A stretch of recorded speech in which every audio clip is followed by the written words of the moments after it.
بسم اللہ الرحمن الرحیم۔ پیش خدمت ہے خبر نامہ، اہم عالمی خبروں کا خلاصہ۔ سعودی عرب اور ایران کے مابین سفارتی تعلقات کی بحالی کے لیے بیجنگ میں اہم معاہدہ کروانے سے چین کی عالمی سیاست پر گرفت مزید مضبوط ہو گئی۔ سعودی عرب اور ایران نے اس بات کا اعلان چین کے ساتھ مشترکہ بیان جاری کرتے ہوئے کیا۔ سعودی عرب اور ایران اگلے 2 ماہ کے دوران اپنے ملکوں میں سفارت خانے اور قونصل خانے دوبارہ کھولیں گے۔ دونوں ممالک کے وزرائے خارجہ کی ملاقات میں سفیروں کی تعیناتی اور تعلقات کو از سر نو مضبوط کرنے کے متعلق بات کی جائے گی۔ سعودی عرب اور ایران نے سن 2001 کا ایک سیکیورٹی تعاون معاہدہ اور سن 1998 میں معیشت، تجارت، سرمایہ کاری، ٹیکنالوجی، سائنس، ثقافت، کھیل اور نوجوانوں کے حوالے سے کیے گئے معاہدے بھی بحال کرنے کا اعلان کیا ہے۔ چین، سعودی عرب اور ایران نے سن 2021 اور سن 2022 میں اپنے یہاں مذاکرات کے انعقاد پر عمان اور عراق کا شکریہ ادا کیا۔ واضح رہے کہ ایران اور سعودی عرب کے سفارتی تعلقات کی بحالی کو مشرق وسطیٰ میں امریکی مفادات کے لیے بڑا دھچکا قرار دیا جا رہا ہے۔ متحدہ عرب امارات نے کہا ہے کہ سعودیہ اور ایران کے سفارتی تعلقات کی بحالی خطے کے استحکام و خوشحالی کی جانب اہم قدم ہے۔ شی جن پنگ تیسری مدت کے لیے چین کے صدر منتخب ہو گئے۔ کمیونسٹ پارٹی کے شی جن پنگ اگلے 5 سال کے لیے صدر منتخب ہوئے ہیں۔ شی جن پنگ سینٹرل ملٹری کمیشن کے چیئرمین بھی منتخب ہوئے ہیں۔ چین کے صدر شی جن پنگ نے پارلیمنٹ کے سالانہ اجلاس میں لی کیانگ کو ملک کا وزیر اعظم نامزد کر دیا ہے۔ لی کیانگ شنگھائی میں کمیونسٹ پارٹی کے سابق چیف رہ چکے ہیں۔ وہ موجودہ وزیر اعظم لی کی کیانگ کی جگہ لیں گے۔ 63 سالہ لی کیانگ چینی صدر کے قریبی ساتھی ہیں۔ انہوں نے سن 2004 تا سن 2007 شی جن پنگ کے چیف آف سٹاف کے طور پر کام کیا ہے۔ اس زمانے میں شی مشرقی صوبے ژی جیانگ میں پارٹی کے صوبائی صدر تھے۔ یاد رہے کہ تکنیکی اعتبار سے پچھلے سال اکتوبر میں لی کیانگ کو وزیر اعظم نامزد کیا گیا تھا، کیونکہ اس وقت انہیں پولٹ بیورو کی اسٹینڈنگ کمیٹی میں دوسرا سب سے بڑا عہدہ دیا گیا تھا۔ امریکی اخبار نیو یارک ٹائمز کی رپورٹ کے مطابق وائٹ ہاؤس اور محکمہ خارجہ نیدرلینڈز کی بین الاقوامی عدالت کے ساتھ تعاون کرنے کے حامی ہیں تاکہ روسی افواج کو جنگی جرائم پر ذمہ دار ٹھہرایا جا سکے، لیکن محکمہ دفاع اس تعاون کی مخالفت کر رہا ہے۔ دوسری جانب محکمہ دفاع کا کہنا ہے کہ یہ اقدام مستقبل میں امریکی فوج کے خلاف کارروائی کے لیے مثال بن جائے گا۔ نیشنل سیکیورٹی کونسل نے 3 فروری کو سینئر عہدیداران کا ایک اجلاس طلب کیا تھا، جس میں اس مسئلے کو حل کرنے کی کوشش کی گئی تھی، لیکن سیکریٹری دفاع لوئڈ آسٹن راضی نہیں ہوئے۔ صدر جو بائیڈن نے بھی ابھی حتمی فیصلہ نہیں کیا ہے۔ انہیں خدشہ ہے کہ اگر اس نے انٹرنیشنل کرمنل کورٹ میں روس کے جنگی جرائم کی معلومات پیش کیں تو بعد ازاں یہی قانون ان امریکی فوجیوں پر لاگو ہو سکتا ہے جو غیر ملکی جنگیں لڑ رہے ہیں۔ آسکر ایوارڈز کی تقریب میں یوکرین کے صدر ولودیمیر زیلنسکی کو آن لائن تقریر کرنے کی اجازت کی درخواست کو مسترد کر دیا گیا۔ 95 میں آسکر ایوارڈز کی تقریب 12 مارچ کو امریکی شہر لاس اینجلس میں ہونی تھی۔ یاد رہے کہ یوکرینی صدر ولودیمیر زیلنسکی کئی ایوارڈز تقریبات میں روس اور یوکرین کی جنگ پر گفتگو کر چکے ہیں۔ جنوبی کوریا کی حکومت نے ہفتے کے دوران کام کرنے کے دورانیے کو 52 سے بڑھا کر 69 گھنٹے کرنے کی تجویز پیش کی تھی۔ جنوبی کوریا کے وزیر محنت لی جنگ نے جمعرات کو کہا تھا کہ ہفتہ وار کام کے اوقات کو 52 سے بڑھا کر 69 گھنٹے کرنے سے ملازمت کرنے والی ماؤں کو در حقیقت مدد ملے گی۔ انہوں نے کہا تھا کہ اس سے ملازمت کرنے والی ماؤں کو مزید اختیارات ملیں گے اور انہیں بچوں کی پرورش میں مدد ملے گی۔ دوسری جانب وزیر محنت کے بیان پر کئی لوگوں نے ان پر تنقید کرتے ہوئے کہا کہ اس سے صرف خواتین کو نقصان پہنچے گا۔ بحرین نے ہیومن رائٹس واچ کے نمائندوں کو ایک بین الاقوامی پارلیمانی کانفرنس میں شرکت کے لیے جاری کردہ ویزے منسوخ کر دیے۔ سن 2021 کے بعد یہ پہلا موقع ہوتا کہ ہیومن رائٹس واچ HRW کے نمائندے خلیجی ملک آتے۔ HRW کو بین الاقوامی پارلیمانی یونین میں مستقل مبصر کی حیثیت حاصل ہے اور اس کے افسران کو رواں برس کے آغاز میں ہی ویزے جاری کیے گئے تھے۔ انٹرنیشنل پارلیمنٹری یونین IPU کا کہنا ہے کہ ہماری معلومات کے مطابق بحرینی حکام نے ویزے منسوخ کیے ہیں۔ ہیومن رائٹس واچ کے علاوہ کسی وفد کے ویزے منسوخ نہیں کیے گئے۔ ان کے نمائندوں کو سن 2012 سے بحرین میں داخل نہیں ہونے دیا جا رہا۔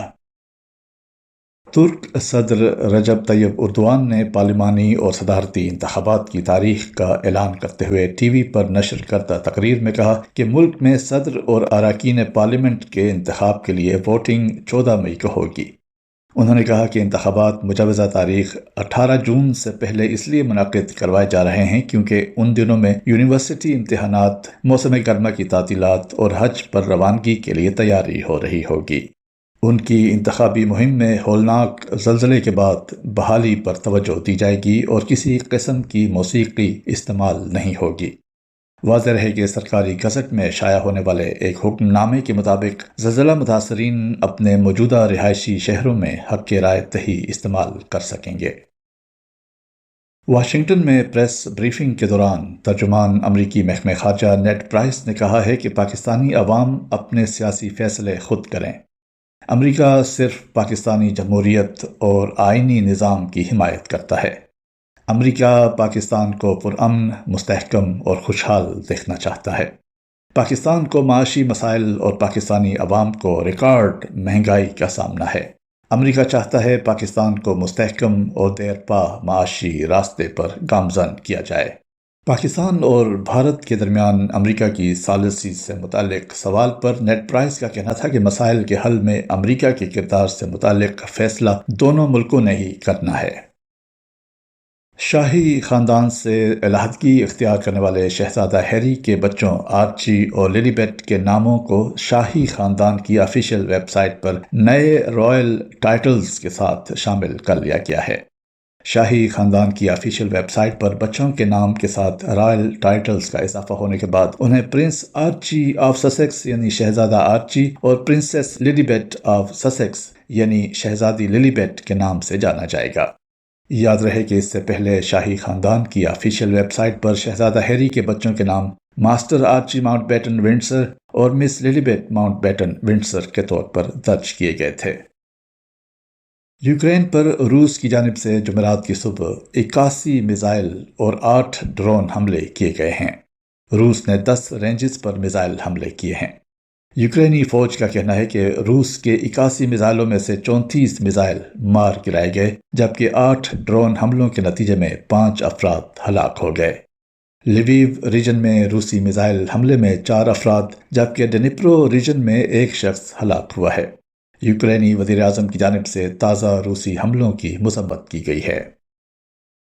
افغانستان کے شمالی شہر مزار شریف میں بم دھماکے سے ایک سیکیورٹی گارڈ ہلاک جبکہ 3 بچوں سمیت 5 افراد زخمی ہو گئے۔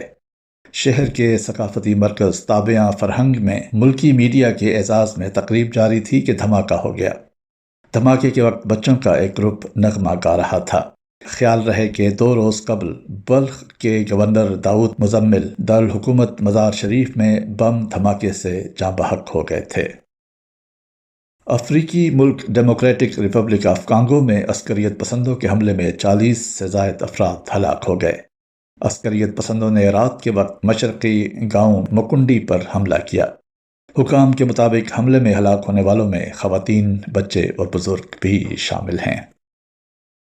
27 فروری کو برطانیہ کے علاقے ایلنگ میں ایک مسجد سے نکلنے والے 82 سال کے معمر شخص پر پیٹرول چھڑک کر آگ لگانے کا واقعہ پیش آیا تھا، جس سے مجروح کے گردن اور بازو پر زخم آئے تھے۔ حملے میں ملوث شخص بھی ویسٹ لنڈن اسلامک سینٹر سے ہی نکلا تھا۔ واقعے کی تفتیش جاری ہے۔ پولیس نے مشتبہ حملہ آور کی تصویر جاری کر دی ہے۔ پولیس نے واقعے کے بعد علاقے میں گشت بڑھا دیا۔ میڈیا رپورٹ کے مطابق ویسٹ لنڈن اسلامک سینٹر تفتیش میں پولیس کی مدد کر رہا ہے۔ شمالی کوریا نے کم فاصلے تک مار کرنے والے بیلسٹک میزائل کا تجربہ کیا ہے۔ جنوبی کوریا کا کہنا ہے کہ شمالی کوریا نے یلو سی بحیرہ زرد کی جانب بیلسٹک میزائل کا تجربہ کیا۔ یاد رہے کہ شمالی کوریا نے گزشتہ روز امریکہ اور جنوبی کوریا کے درمیان مشترکہ فوجی مشقوں کو بڑھتی ہوئی کشیدگی کے لیے ذمہ دار ٹھہرایا تھا۔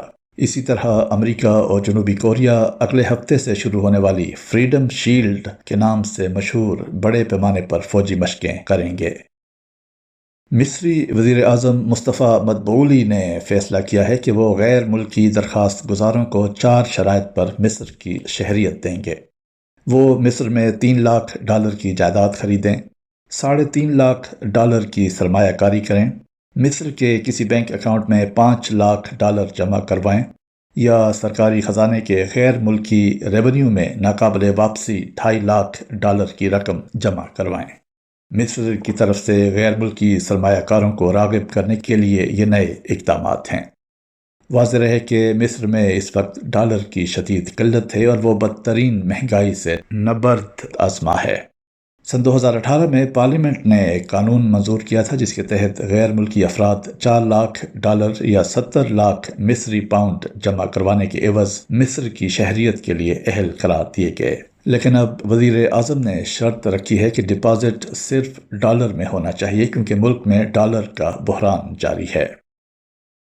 برطانیہ کے مختلف شہروں سے ٹکرانے والا برفانی طوفان تھم گیا ہے، تاہم اسکاٹ لینڈ، مانچسٹر اور دیگر شہروں میں سردی بڑھ گئی۔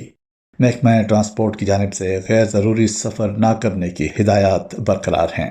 علاوہ ازیں اسٹیفرڈ میں پیر سے ہلکی برف باری کی پیشگوئی کی گئی ہے۔ قبل ازیں شیفیلڈ میں سن 1970 کے بعد سے مارچ میں سب سے زیادہ برف باری ریکارڈ کی گئی۔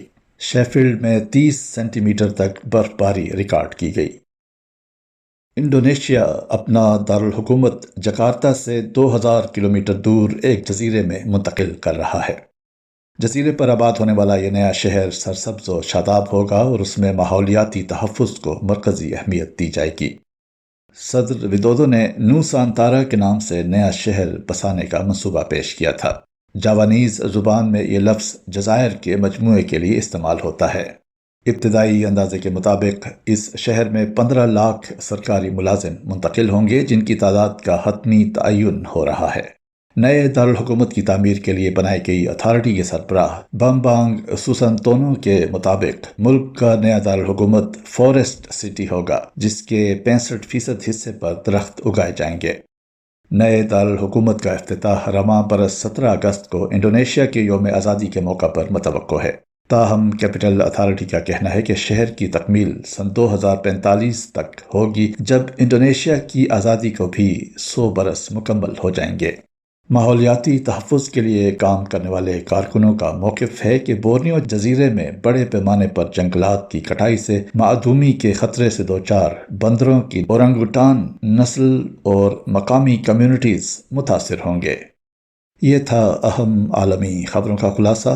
الفضل انٹرنیشنل، شمارہ 14 مارچ تا 22 مارچ سن 2023، صفحہ 24، طارق مرزا کی آواز میں۔